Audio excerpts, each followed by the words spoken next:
Hey Neil, I'm going to take a look at Guilt Collection. I'm going to start out by reading it out loud, and then I will have some comments about what I think is working and what you might want to take a look at for your revision. So here goes, Guilt Collection. It started with zinnias, without knowing why. Their tough, glossy leaves, plastic reds and stupid yellows. Next, my dad's hair from the 70s. Then, a woman painted white and standing still. That was when I realized I had a problem. 1 or 2's not bad, but 3 makes a collection. A GMO, non-organic red delicious apple, the bunk beds from our trip to the Holocaust Memorial, and our favorite, the New York skyline. That was the summer we talked every day, at midnight and noon.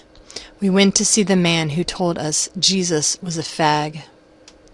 Freshman year fall semester philosophy class. Police you know personally. And a best friend from 7th grade who moved away. There are not only awkward and comfortable silences, but also comfortable awkward silences, and awkward comfortable ones. The Indian astrologer you went to see and asked about the man you would marry. A sibling's concern when she says, "Be careful, you poor douchebag." And "I love you" when it's sent by text message. You said it was my fault you stopped writing poetry. A good artist isn't smarter than anyone else, just more willing to be fooled. Tickled children saying stop. Promises people make drunk. And finally, Emily's sister's crack baby. Almost 3 and he still looks like a doll. I picked him up and walked away with him, put him in my collection of everything that is the opposite of us, real things that look fake. So you're responding here to Cowatt's poem 15, which is listed as a fable. And you call this Guilt Collection. And I really like it. I like it a lot. I think there's a lot going on here. What I would say, I think you kind of give us what you're trying to do here at the end of the poem, listing real things that look fake. And you add this, well, I'm not sure if it's you add it, but you say, of everything that is the opposite of us, real things that look fake. Which is a little riddle, right? So your poem is kind of an enigma wrapped in a puzzle and with a riddle wrapped around it, if you will. It starts out with this title of Guilt Collection, and it does seem like sort of a list poem. You're listing out these things that you've collected, the flowers that are so bright that they look fake, the hair helmet, those people that you see on the street, all of these things that you list out, they fit into this category at the bottom. Everything that is the opposite of us, real things that look fake. So when I take that last bit, the opposite of us, real things that look fake, I switch it around and I say fake things that look real. And that is what you are defining as this relationship that you're having. So I love that you're parceling these things out, these details that may or may not have some bearing on this relationship. The parenthetical expressions that most of them, deal with or sound like they're describing the relationship that you define there at the end. So it's great. There's a lot going on here. So let's go through maybe line by line and look at the details. I'm going to go through somewhat quickly because I think a lot of this you do a really good job of painting the images, especially the first three, the zinnias, the hair, the that sort of tourist attraction lady, for lack of a better expression. Now, the first parenthetical says, that was when I realized I had a problem. 1 or 2's not so bad, but 3 makes a collection. And even having read this a few times and sort of being able to piece a lot of it together, this parenthetical here still gives me a little bit of a trouble. I know that it's hearkening back to your title of Guilt Collection. And I like the title because it makes me think that, you know, all of these little puzzle pieces that you've listed out for us, pieced together to, you know, to form this collection. And the guilt part, I'm wondering what it says about that relationship, because, you know, you do leave the reader hanging a bit with what you're feeling guilty about. And then this 1 or 2 is not bad, but 3 makes a collection. Is this an admission on the part of the narrator that the narrator, you know, takes part in these sort of relationships that are fake but seem real? So maybe they had 1 or 2 of those, and now this is the third one that they're having, and they're realizing, okay, maybe there is some deeper emotional problem that's going on here. So I don't know that this parenthetical is problematic, but that no pun intended, but it sort of brought up a little bit of a question for me. So anyway, moving on. A GMO, non-organic, red delicious apple is a little bit of a vague description. I guess. I mean, I know exactly what you're talking about, but I feel like the apple imagery, perhaps it, you know, it just brings up too much for me, that it's treading towards that cliche. This was the one part that made me sort of come out of the poem and think, oh, well, there's the Adam and Eve and like all this thing about what is this apple doing here? You know, is there something that maybe would better serve it? Or if you really want it to be an apple, then add in some sensory detail to really make it present for your reader. What does it taste like? What does it smell like? What does it sound like when you cut into it? Something like that. And I would say also for the next 2, the bunk beds from our trip to the Holocaust Memorial, and our favorite, the New York skyline. Again, I think this poem takes a couple of reads to start to piece all of these things together, talking about a trip that you took, or a couple of trips that you've taken, perhaps with this person that you're writing to, the narrator is talking to. And however, the bunk beds from the Holocaust Memorial is a specific image, but I still want to know, was there a sound? Were they squeaky? Were the mattresses musty? Like, give more detail there. And then also the New York skyline, that's such a big thing that I think it needs to have some sort of freshness added to it. It could just be something really brief, but it needs to have more than just that, like resting on that huge idea of this huge city and the skyline of it. You know, the pointiness, the way it goes on for so long, the way it shifts from, you know, when you're looking at it from far away or to when you're like within it. It's just something else needs to be put there to give a bit of depth to what you're saying here. Another parenthetical that digs a little bit deeper into this relationship. The summer we talked every day at midnight and noon. It's great detail. This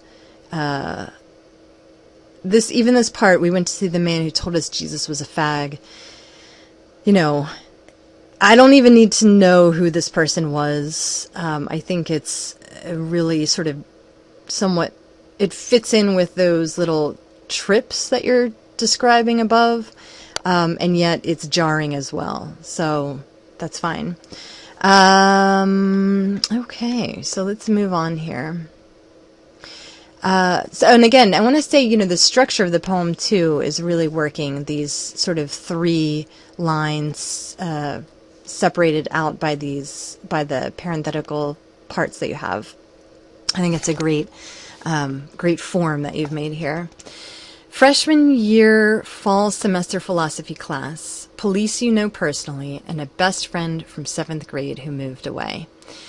Now, again, these ones aren't necessarily that concrete in their imagery, but I love the connection between them and the vagueness of the philosophy class and the sort of the friend's face from 7th grade, like the way that maybe you wouldn't necessarily remember what a best friend from 7th grade looks like exactly, or even after all this time has passed, would you recognize them today? And then the police you know personally is a really great aspect of this you that you're talking to, that gives that the person that you're addressing, that the narrator is addressing, some extra fleshing out. You're not describing the other person, but these the way that you've juxtaposed these 3, I think, is really interesting. And I don't know. I think there's a lot there.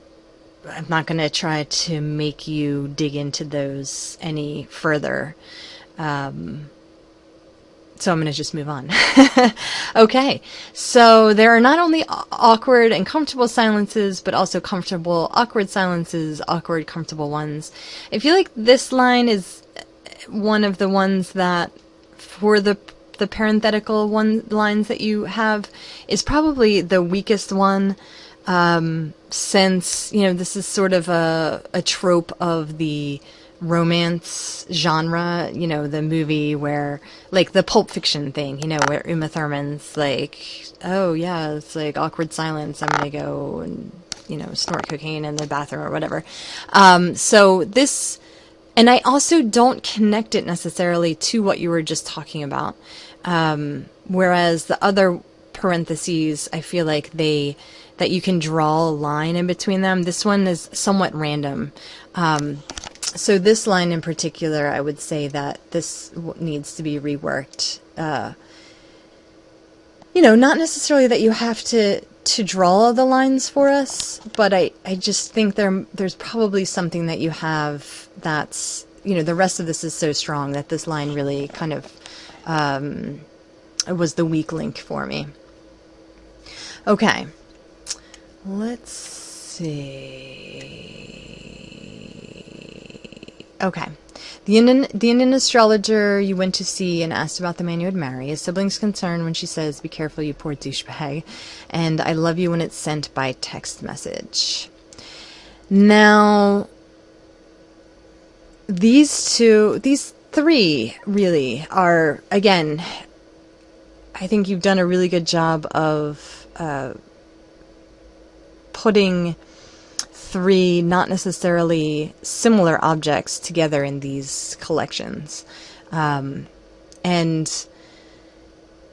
this one, I'm almost tempted in each grouping of 3 to like come up with a little phrase or a word or something that will illustrate what the connection is between all 3. This poem really invites the reader to do that.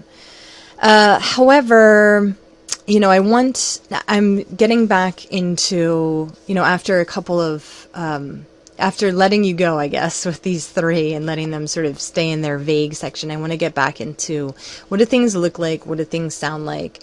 What do they smell like?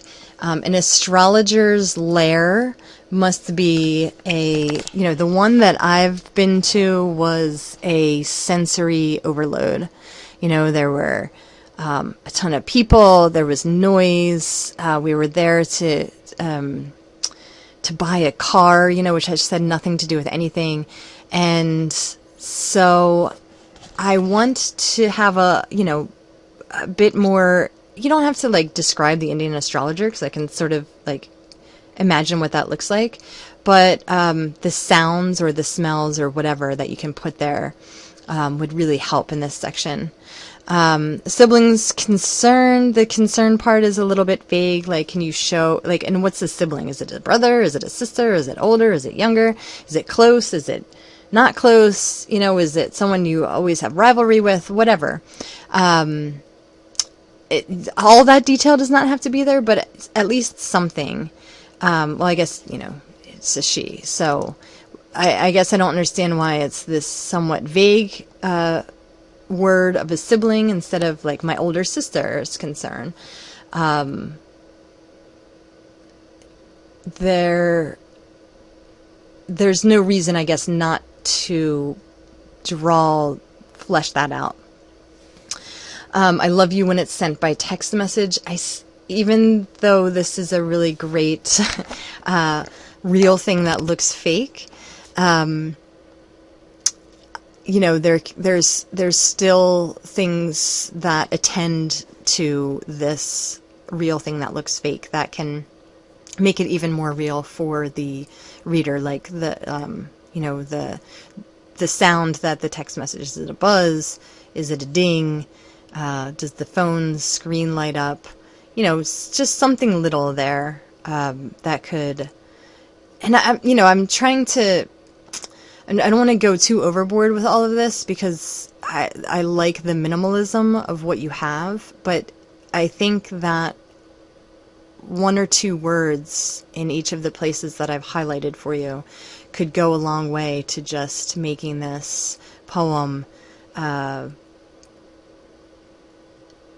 that I'm having a really good time rereading, that much more fun, because it will give me a little bit of a handhold to grip onto, or a little bit of an entryway to peek into what's actually happening here. So I don't think you need to go crazy and add a bunch of modifiers and stuff like that, but just some of those those intimate details, as the textbook guys have been talking about, would, I think, go a long way to just draw this all together. And I say that because overall I think this is a really great piece and really strong. So I want to see it that much more vividly. Okay. So you said it was my fault you stopped writing poetry. That part's fine. Tickled children saying stop. I don't think they say it. They shriek it or laugh it or something like that. Promises people make drunk. Great. And the crack baby is fine. Putting him into the collection. And it draws it all together there at the end with that final parentheses. Neil, I think this is great. I think this is a really strong piece of work. I'm really glad that you shared it with me, and I hope that these comments will help you to do some tweaking of it. I don't think that it needs a whole restructuring or anything like that. I just want to see some of those details really come through, but otherwise I'm really happy with this, and I hope that you are too. Yeah, so this is great, and please feel free, once you listen to this, to reach out if you have any questions or comments. Thanks, and good luck with it.